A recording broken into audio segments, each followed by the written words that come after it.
أعوذ بالله من الشيطان الرجيم. بسم الله الرحمن الرحيم. يا أيها الذين آمنوا ليبلونكم الله بشيء من الصيد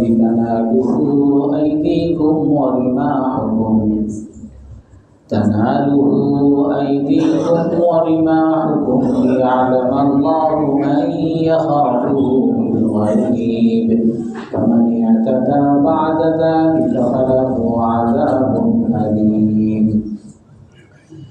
يا أيها الذين آمنوا لا تقتلوا الصيد وأنتم حرم ومن قتله منكم متعمدا فجزاء مثل ما قتل من النعم يحكم به ذوى عدل منكم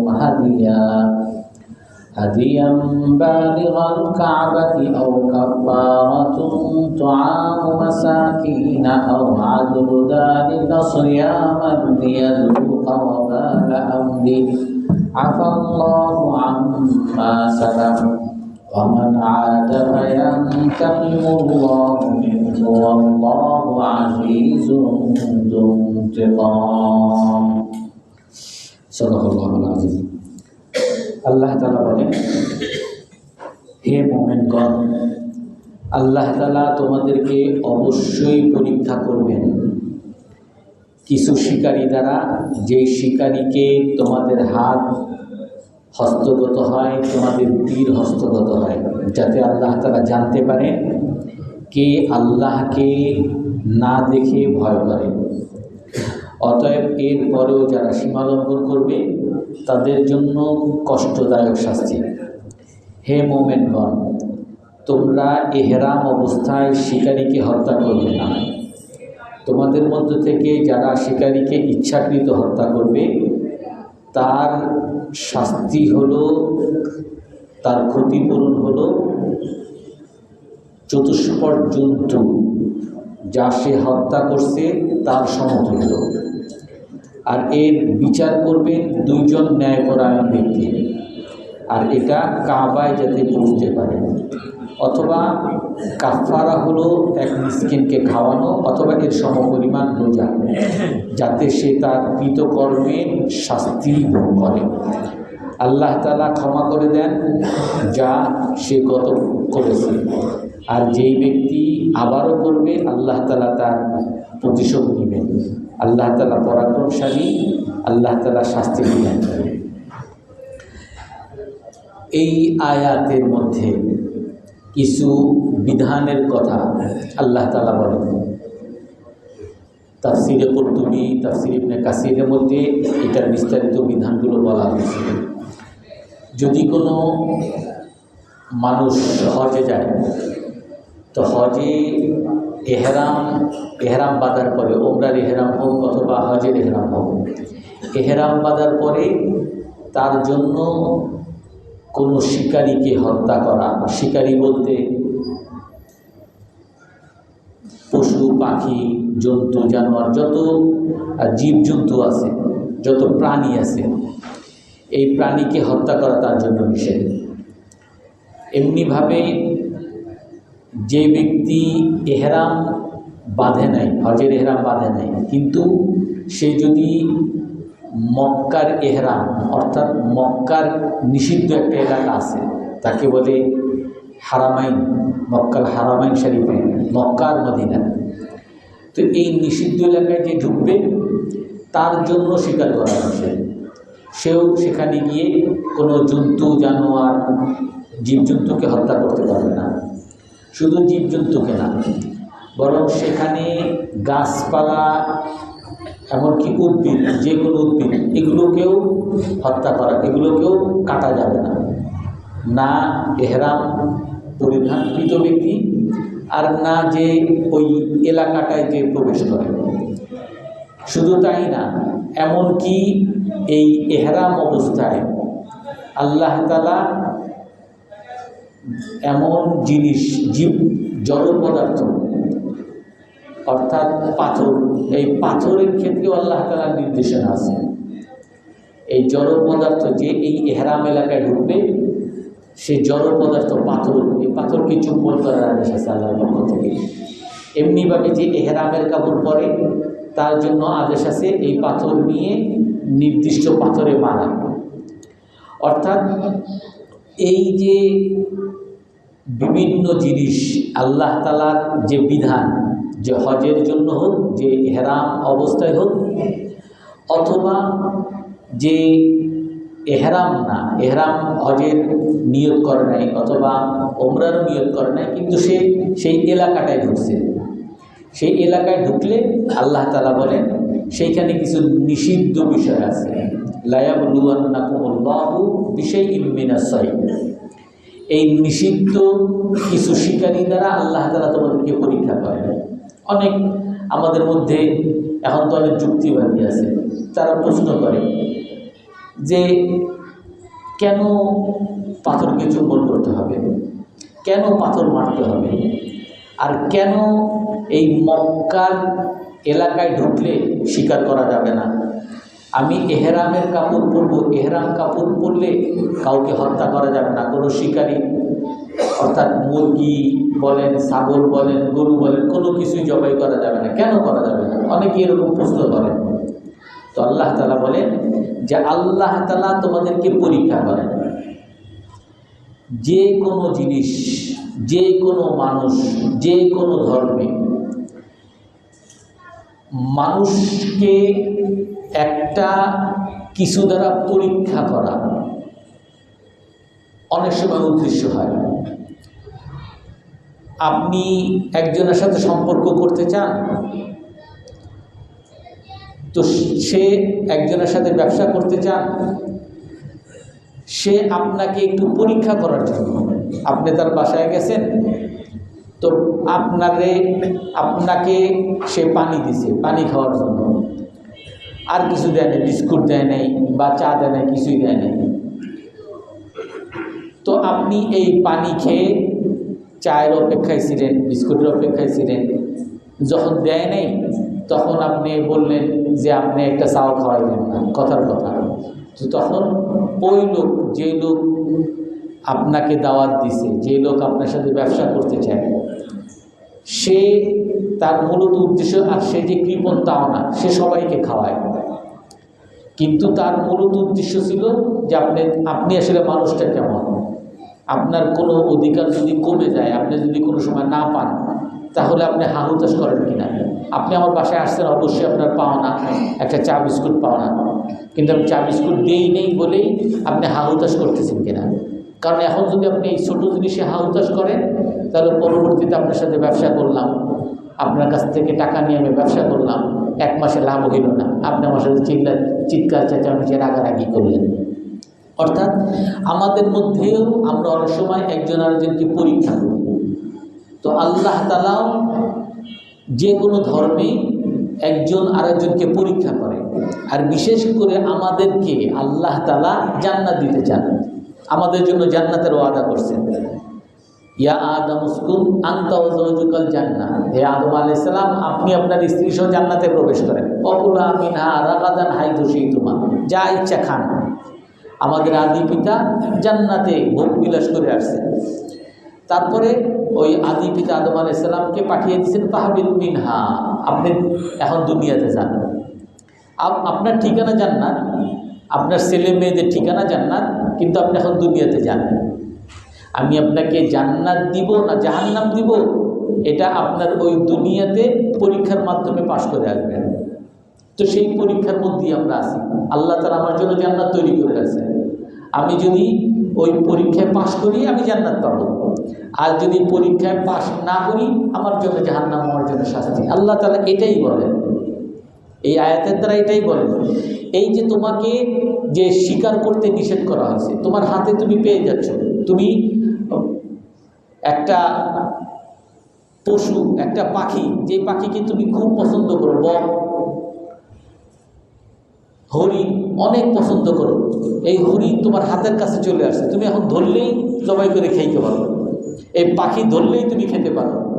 তোমার হাতের কাছে, অথবা এক তীরের দ্বারা যদি শুধু তুমি একটু আঘাত করো, সাথে সাথে তোমার হাতের নাগালে চলে আসে, কষ্টও করা লাগতেছে না। কিন্তু তোমার জন্য নিষেধ এই হরিণকে মারা, এই পাখিকে মারা, এই মুরগিকে মারা, এই ছাগলকে মারা তোমার জন্য নিষেধ। কেন? লায়াবলুওয়ান্নাকুমুল্লাহ, আল্লাহ তাআলা তোমাদেরকে পরীক্ষা করেন, দেখেন যে তুমি আসলে আল্লাহকে মানো কিনা। আল্লাহ তোমাকে বলছেন যে তোমার জন্য সব সময় মুরগি খাওয়া বৈধ, সব সময় পশু খাওয়া, সব সময় শিকার করা বৈধ, পশু পাখি হরিণ যা মুরগি যা তুমি শিকার করতে চাও সব সময় বৈধ, কিন্তু হজে এসে শিকার করতে পারবে না। এখন এই নিষেধ, আল্লাহ যে নিষেধ করছে, এই নিষেধটা আপনি মানেন কিনা এইটা আল্লাহ তাআলা দেখতে চান। লিয়া'লামাল্লাহু মান ইয়াখাফুহু বিল গায়ব, আল্লাহ তাআলা জানতে চান আল্লাহকে না দেখে কে ভয় করে, আল্লাহকে না দেখে কে ভয় করে আল্লাহ তাআলা জানতে চান। আলিফ লাম মিম যালিকাল কিতাবু লা রাইবা ফীহ, আল্লাহ বলেন এই কিতাব কোরআনের মধ্যে কোনো সন্দেহ নেই। হুদাল লিল মুত্তাকিন, এই কোরআন হেদায়েত করবে, সঠিক পথে পরিচালিত করবে কাকে? মুত্তাকিন, আল্লাহকে যে ভয় করে তাকে। আল্লাহকে কে ভয় করে? আল্লাযীনা ইউমিনুনা বিল গায়ব, যে না দেখে আল্লাহকে বিশ্বাস করে। ওয়া ইউকিমুনাস সালাহ, আল্লাহকে যে বিশ্বাস করে এর প্রমাণ কি? এর প্রমাণ হলো সে নামাজ প্রতিষ্ঠা করে। আল্লাহকে যে বিশ্বাস করে, আল্লাহকে যে মানে এর প্রমাণ কি? ওয়া ইউতুনাজ যাকাত, তার অর্থের মধ্যে ফরজ যাকাতকে আদায় করে। এমন না যে আমি তো কষ্ট করে কামাই করছি আবার কেন ফকিরদের দিব, না, আল্লাহ তাআলা ফরজ করছে একটা 2.5% সম্পদ আপনাকে দিতে হবে। 1 লাখ টাকা থাকলে 2,500 টাকা গরিবকে দিয়ে দেওয়া, এটা আপনার উপরে ফরজ। আল্লাহ দেখেন যে আপনি দেন কিনা। ইউকিমুনাস সালাহ ওয়া ইউতুনাজ যাকাত ওয়া ইউমিনুনা বিল আখিরাহ, এবং আখিরাতকে বিশ্বাস করা, তার জন্যই কোরআন হেদায়েত। এখন আল্লাহ তাআলা আমাকে পরীক্ষা করেন, এই কোরআনে কারীম দিছে আর বলছেন এইটা তোমার জন্য জান্নাত, এইটা করলে জান্নাত পাবা, আর এইটা যদি করো তাহলে তোমার জন্য জাহান্নাম। সুদ খাবা, ঘুষ খাবা, চুরি করবা, ডাকাতি করবা, তোমার জন্য জাহান্নাম। এখন বুদ্ধিমান কি? আপনি আমি জানি মানুষের মধ্যে 2 রকম জ্ঞান আছে। একটা জ্ঞান হলো বাস্তবতার জ্ঞান, আর একটা হলো তথ্যের জ্ঞান। যেমন সিগারেট খাওয়া, সিগারেট খাইলে ফুসফুস নষ্ট হয়ে যায়, আমরা জানি না? সবাই জানি, ডাক্তারদের দ্বারা একেবারে সর্বজন স্বীকৃত করে তারপর লেখা হয়েছে সংবিধিবদ্ধ সতর্কীকরণ। এই সিগারেট খাওয়া মৃত্যুর জন্য বা ক্ষতিকর, এরকম কি আছে? শরীরের জন্য মারাত্মক ক্ষতিকর। এই সিগারেট খাইলে আপনার ক্যান্সার হইতে পারে, আপনার ফুসফুস নষ্ট হইতে পারে, আপনি মারা যেতে পারেন। এইটা হলো তথ্য। অনেকে এই তথ্য মানছে, সে সুস্থ আছে। আর একজনে বলে আরে সবাই খায়, কি সমস্যা? এখন সে এই সিগারেট খেতে খেতে একসময় অসুস্থ হয়ে গেছে, ডাক্তারের কাছে দিছে, ডাক্তার বলে আপনার ফুসফুস তো কালো হয়ে গেছে, আপনি তো মরে যাবেন। আল্লাহ, আমি আর কোনোদিন সিগারেট খাবো না। যে আপনি আর যদি সিগারেট নাও খান তাও আপনি বাঁচবেন না, শেষ আপনার। তাও আমি আর কোনোদিন খাবো না। এক সিগারেট দিয়ে আমার জন্য নিষেধ, সিগারেটের ধারে কাছে যায় না। এখন এই যে 2 ব্যক্তি, এক ব্যক্তি হলো যে সিগারেট যে তার জন্য ক্ষতিকর, এইটা সে বাস্তবে প্রমাণ পাইছে, এখন ফিরে আসছে। এই ফিরে আসলে কোনো লাভ হবে? এর কি আপনি বোকা বলবেন নাকি বুদ্ধিমান বলবেন? বোকা বলবেন, কারণ এ যখন ঠকছে তখন গিয়ে তার হুঁশ আসছে। আর আরেকজন যে ওই শুনছে, পড়ছে, দেখছে, তথ্য জানছে যে এটা ক্ষতিকর, বাস্তবিক তখনই মানছে। একজনে তথ্য জেনে মানছে, আর একজনে বাস্তবতার আলোকে ধরা খাইছে। অনেকে বলে ধর এই রাস্তায় ডাকাতি হয় রাতে, তো একজন মানুষ এই রাস্তায় ডাকাতি হয় যাওয়া যাবে না, বুদ্ধিমান মানুষ শুনছে, ভালো করে তথ্য দিছে, এই রাস্তা কেমন, এই রাস্তা ভালো না, যায় না সে। আর না রে কি হবে না, কি হয়েছে আমি যাবো দেখি, তো সে গেছে ঠিকই, ডাকাতটা ধরছে, মাস্টারটা ধরছে, তার টাকা পয়সা সব কিছু চুরিও মারছে। এখন বলে আহা, এখন এই যে সে ওইখানে বাস্তবতায় পড়ে যখন ক্ষতিগ্রস্ত হইল আর তওবা করলো, এই তওবার কোনো মানি আছে? নির্বোধের তওবা।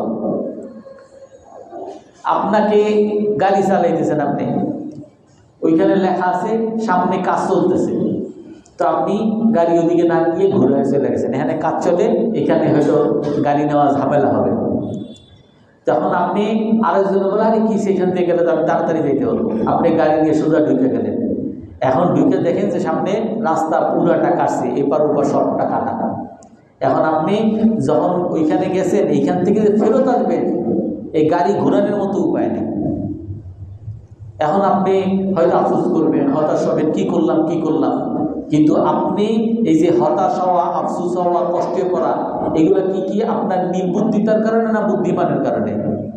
অর্থাৎ দুই রকম মানুষ, আল আকিল ইয়াহকুমুন নাস, যে বুদ্ধিমান সে ওই তথ্যের উপরে চলে, জ্ঞানের উপরে চলে, আর যে নির্বোধ সে বাস্তবতার আলোকে চলে।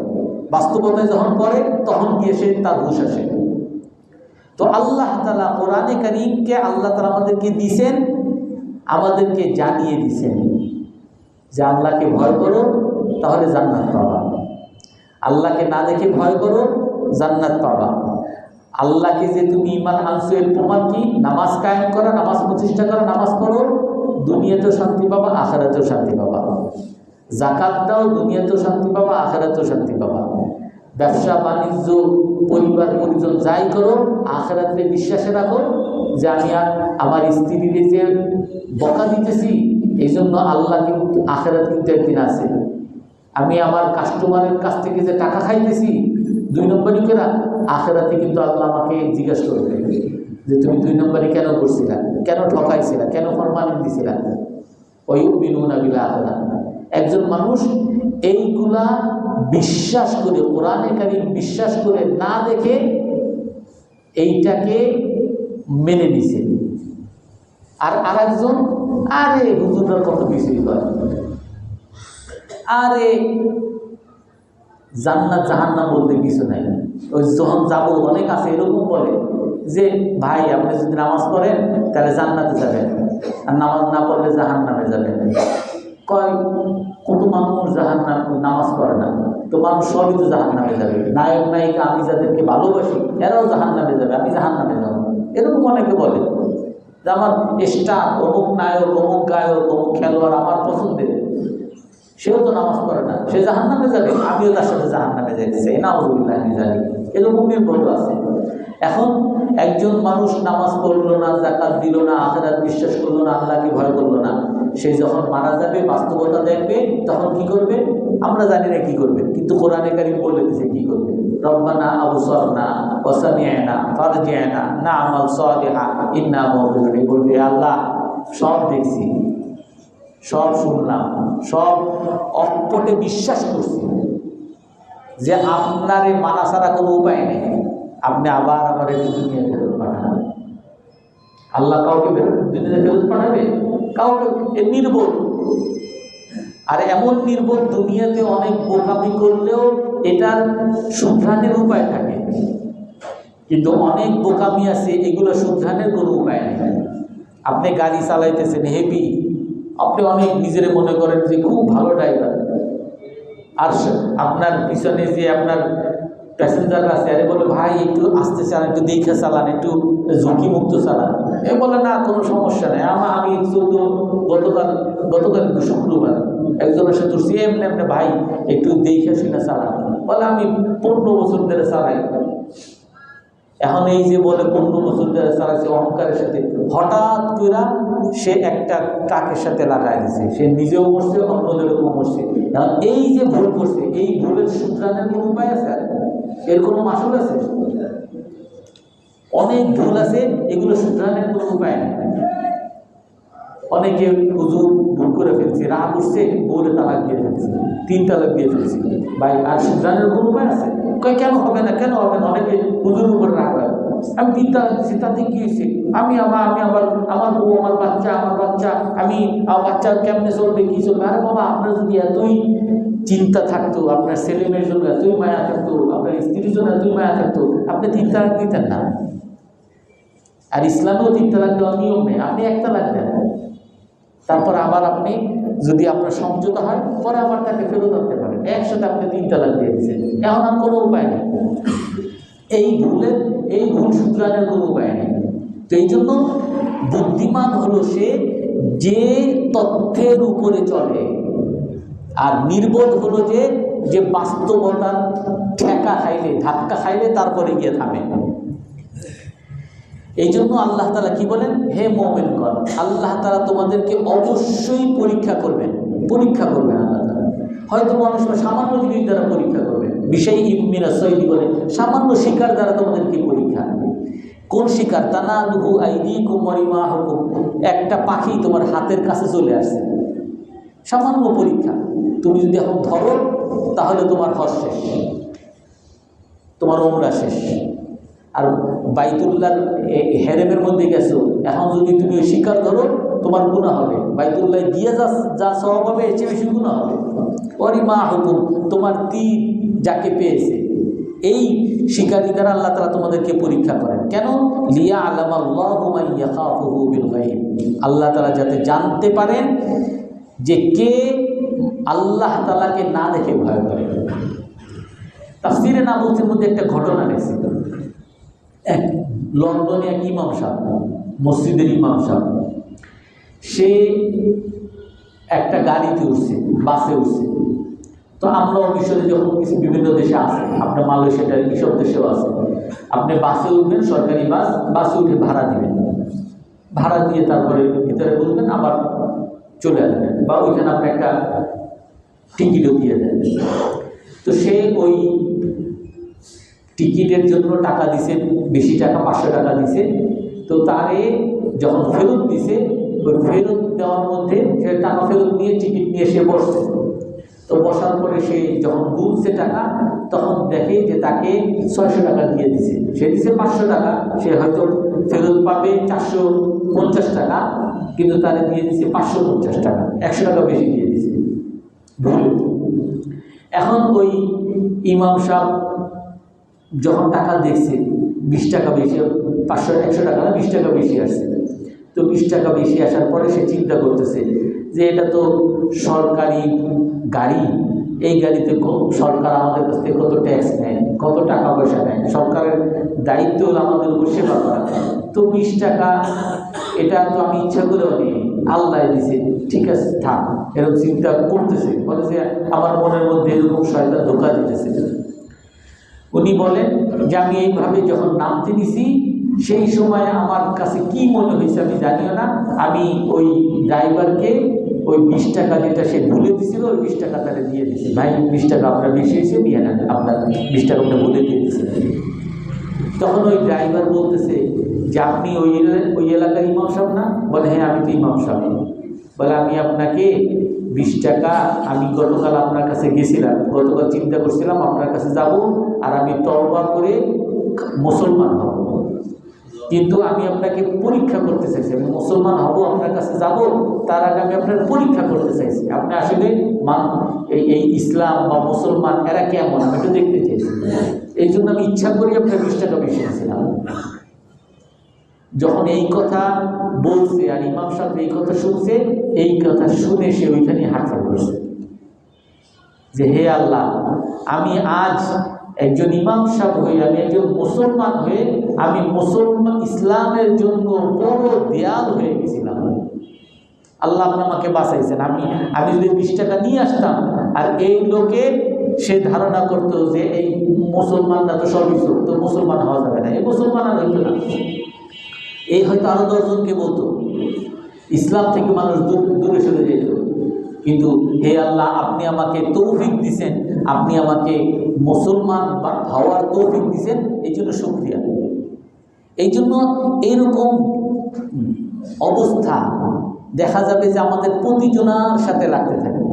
এরকম অনেক হিন্দু, অনেক মুসলমান বলে যে হিন্দু দোকানদার এরা ভালো, মানুষের ঠকায় না, মুসলমান সব ঠকায়। হিন্দুরা বলে মুসলমানরা সব মাপে কম দেয়, তারা দুধে ভেজাল মিশায়। তো এই যে হিন্দুর মনের মধ্যে এই ধারণা বদ্ধমূল হবে যে মুসলমান দুধে ভেজাল মিশায়, মাপে কম দেয়, এই কি জীবনে মুসলমান হবে? আমি এর জন্য ইসলামে আসার ক্ষেত্রে প্রতিবন্ধক হয়ে গেলাম না? এই জন্য ইসলামের বড় বিষয়গুলো না দেখে বিশ্বাস করা, না দেখে, আমাকে এই লোক জানুক আর না জানুক, ইচ্ছা করে দেখ আর না দেখ, আমি আল্লাহকে ভয় করে তার 20 টাকা ফেরত দিয়ে দিলাম। আমি আল্লাহকে ভয় করে আমার কাস্টমারকে আমি খুশি করলাম। আমি আল্লাহকে ভয় করে আমি ঠকাইলাম না, আমি একমাত্র আল্লাহকে ভয় করি। তাফসীরে নাবুসী তার একটা ঘটনা বলছে। উনি বলেন যে এক লোকে, আমার এক বন্ধু, ওই লেখকের বন্ধু, উনি বলতেছেন যে এক লোক, সে বড় ব্যবসায়ী, তো সে সফরে যাবে, এক জায়গায় বাইরে সফরে যাবে, কিন্তু তার কাছে অনেক টাকা, কয়েক লক্ষটা, 10 লাখ টাকা, 50 লাখ টাকা। এই 50 লাখ টাকা ব্যাংকে রাখার মতো সময় নেই তার, ব্যাংকেও রাখতে পারবে। তো সে আমার কাছে দিয়ে গেছে যে আপনি এটা রাখেন, আমি একটু এমার্জেন্সি, আমার সফরে যাওয়া লাগে, চিটাং যাওয়া লাগতেছে, আমি ওখান থেকে এসে আমি আপনার কাছ থেকে নিব। তো উনি যখন চিটাং গেছে, সফরে গেছে, সফর থেকে ফেরার পথে অ্যাক্সিডেন্টে সে মারা গেছে। এখন এই যে যেই লোক, এই বন্ধু, উনি বলতেছেন যে উনি ওনার কাছে 50 লক্ষ টাকা, আর ওনারে যে উনি দিয়ে গেছে এর কোনো প্রমাণও নাই, কাউকে বলেও নাই, সে কেউ জানেও না। সে যদি ইচ্ছা করে এটাকে পুরো খেয়ে ফেলতে পারে।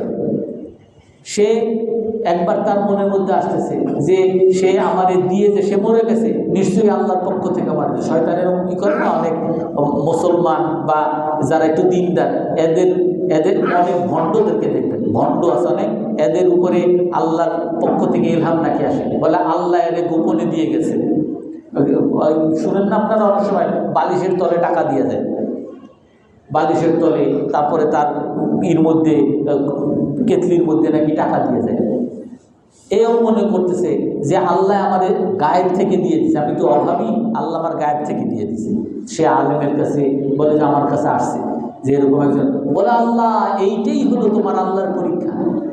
এই যে তোমার যে আল্লাহ তাআলা এই যে একজন মানুষের টাকা তোমার কাছে দিছে, আর সে যে কাউকে জানা নাই, কোনো প্রমাণ নাই, তুমি না দিলে পুরাই খেয়ে ফেলতে পারো, কেউ তোমার বিরুদ্ধে অভিযোগ করার মতো কেউ নেই।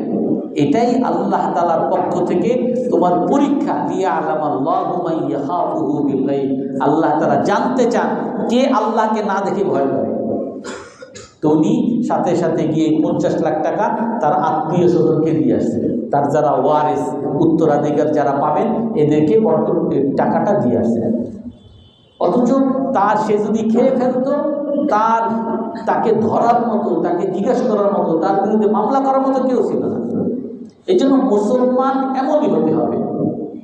মুসলমানকে বিভিন্ন রকম শয়তানে ধোঁকা দিবে যে আল্লাহ দিয়ে দিচ্ছে, তুই খায়া ফেল, তোর জায়নামাজের তলে টাকা রেখে গেছে। আর মানুষ, সে মসজিদে আসছে, হঠাৎ করে তার পকেট থেকে টাকা পড়ে গিয়ে আপনার জায়নামাজের তলে আসছে, আর আপনি চিন্তা করেন না আল্লাহর পক্ষ থেকে আমার এই জায়নামাজের তলে টাকা দিয়ে গেছে। নাউযুবিল্লাহি মিন যালিক। ইয়া আইয়ুহাল্লাযীনা আমানু, হে মুমিনগণ, লা ইয়াবলুওয়ান্নাকুমুল্লাহ, আল্লাহ তাআলা অবশ্যই তোমাদেরকে পরীক্ষা করবে, বিশাইইম মিনাস সাইদি, কিছু শিকারী দ্বারা, যেই শিকারীকে তোমাদের হাত পেয়ে যায়, তোমাদের তীর পেয়ে যায়, এই পরীক্ষা করবেন কেন? লিয়া আল্লাহ, যাতে আল্লাহ তাআলা জানতে পারেন কে আল্লাহকে না দেখে ভয় করে। ফামানি আতাদা বা'দা যালিকা, এরপরেও যে সীমা লঙ্ঘন করবে, এরপরেও সীমা লঙ্ঘন করবে। অনেক মানুষ থাকবে নামাজ পড়বে না, তারপরও যাকাত দিবে না, অনেক মানুষ আছে ঠকাবে, অনেক মানুষ আছে চুরি করবে, চামারি করবে, ফালাহু আযাবুন আযীম, তার জন্য কঠিন শাস্তি। আল্লাহ তাআলা আমাদের সকলকে আমল করার তৌফিক দান করুন। কারো কোনো প্রশ্ন আছে? সুবহানাকাল্লাহুম্মা ওয়া বিহামদিকা আশহাদু আল্লা ইলাহা ইল্লা আনতা আস্তাগফিরুকা ওয়া আতুবু ইলাইক।